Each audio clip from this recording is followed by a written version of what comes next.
Assalamualaikum warahmatullahi wabarakatuh ya. Jumpa lagi saudaraku Selasa Wage ya, dimanapun Anda berada. Kajian materi kali ini tentang weton Selasa Wage ya, kodam leluhur ya. Ini juga berlaku bagi weton yang lain ya, sama saja sebenarnya. Jadi kalau teman-teman Selasa Wage ya, itu memiliki kodam leluhur ya, itu jangan dikultuskan gitu loh ya. Jangan diagung-agungkan.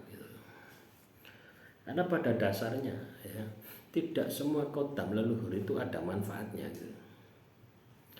Kodam leluhur itu kan jin gitu loh ya, pembantu ya. Kodam itu kan pembantu.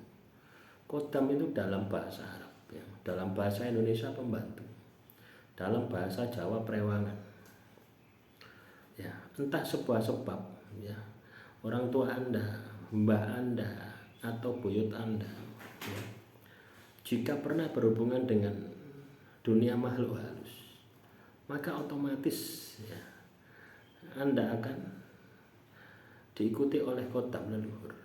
Nah ini yang disebut dengan kodam leluhur atau jin nasab ya. Kalau bahasa ruqyahnya itu jin nasab, tapi sama saja ya.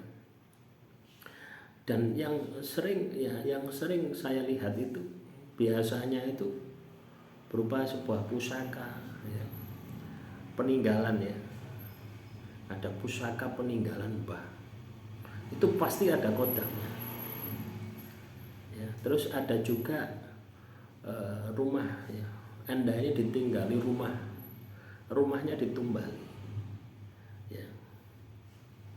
Ini juga orang zaman dulu rata-rata seperti itu ya. Misalkan orang tua Anda ya, biasanya di atas pintu itu kan ada tumbalnya, dipasangi sikep jimat cetak maling ya. Nah itu kan jin ya. Yang dipasang itu kan jin ya. Itu kan medianya gitu loh ya. Jadi ketika rumah itu beralih terhadap diri Anda ataupun tidak beralih Anda tempati ya, kemungkinan besar Anda akan diikuti oleh makhluk tersebut ya. Jadi yang saya bahas di sini adalah bisa jadi masalah-masalah kehidupan Anda itu ada kaitannya dengan kodam leluhur tadi.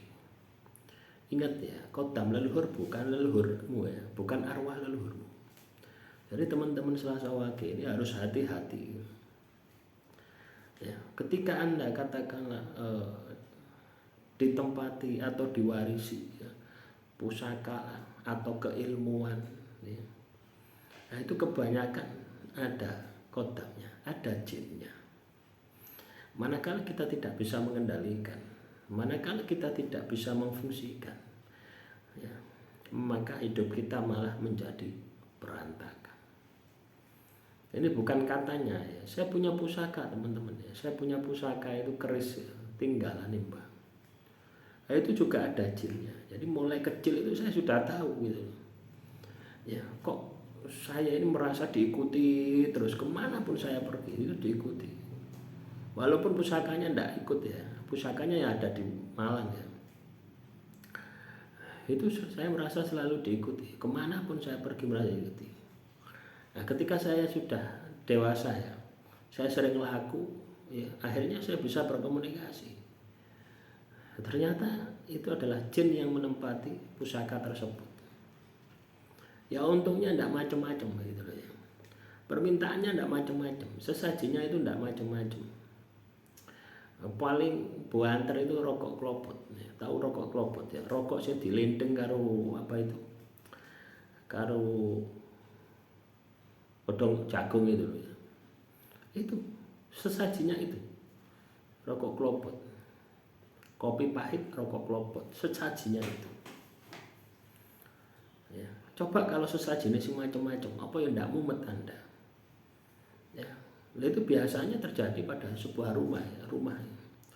Nah manakala sesaji itu tidak dikasih ya, ya misalnya pusaka saya tidak saya rumat ya, hidup saya pasti banyak masalah gitu ya. Jadi enak tidak enak ya, ketika kita ini ketempatan makhluk halus ya. Ya ketika kita ini diikuti oleh jin ya, kodam leluhur atau jin nasab ya, itu tadi apakah bisa dilepas? Bisa saja ya. Jadi yang saya sampaikan di sini adalah sebuah pengetahuan ya, bagi teman-teman Selasa Wage. Ketika Anda mengalami semacam itu, ya, maka solusinya yaitu tadi, kamu harus mempelajari bagaimana berinteraksi dengan makhluk tersebut. Kalau kamu ingin memfungsikan ya, tapi kalau kamu tidak ingin memfungsikan ya dibuang saja, dibuang semuanya, atau dikasihkan. Kalau itu pusaka ya dikasihkan, ya. Karena pada dasarnya pusaka itu juga ada nilai sejarahnya gitu ya. Nah, kalau itu rumah ya tumbal-tumbal rumah ya, kayak tulisan-tulisan Arab ya dilepasi saja dibakar, terus rumahnya diruqyah, dibuat ngaji, diselamati, diterbangi, biasanya seperti itu. Ya, nah itulah. Jadi tidak semua khotam leluhur ya. Tidak semua khotam leluhur itu ada manfaatnya. Ya, kebanyakan khotam leluhur itu untuk penjagaan teman-teman ya. Sehingga auranya panas ya. Auranya panas ya. Kalau mungkin zaman dahulu ya, mungkin zaman dulu masih berfungsi gitu loh ya. Karena zaman dulu masih banyak maling ya, masih sepi dan sebagainya. Kalau zaman sekarang itu ya, misalnya kita tinggal ya, sudah ramai, jarang terjadi ya, pencurian itu jarang. Rumah-rumah ya, itu. Apalagi kita ini tidak sering katakanlah tidak ngerti ya, terhadap hal-hal semacam itu, bagaimana memperlakukan mereka ya. Nah, jadi khotam leluhur itu ibarat pembantu ya. Layaknya pembantu itu bagaimana? Misalnya kamu punya pembantu di rumahmu ya, kamu pasti kasih makan, kamu pasti kasih gaji. Nah ini makhluk halus ya, jadi pembantu ya. Dan kita tidak tahu, ujuk-ujuk kita diwarisi. Nah, coba bayangkan ya, nanti akan ada pola saja gitu. Hidupmu berantakan dan sebagainya. Akhirnya kamu melakoni ilmu, akhirnya kamu bisa berkomunikasi, ujung-ujungnya ke sana ya. Jadi kehidupanmu ini dibuat banyak masalah sehingga kamu kembali kepada Tuhan, terus kamu ngilmu ya. Ketika kamu sering tirakat, kamu nanti akan mampu merasakan, mampu berkomunikasi dengan makhluk tersebut ya. Banyak kasus seperti itu ya. Jadi teman-teman Selasa Wage ya, kalau hidupmu berantakan ya, bisa jadi ya, berasal juga dari khotam leluhur ya. Jadi tidak semua khotam leluhur itu ada manfaatnya. Ada manfaatnya juga ya ada ya. Misalnya khotam leluhurmu itu ya, pinter melet misalkan, pinter nyantet misalkan, ya itu bisa digunakan tanpa kamu belajar ilmu ya. Misalnya khotam leluhurmu untuk kekebalan, ya kamu kebal tanpa harus kamu ilmu.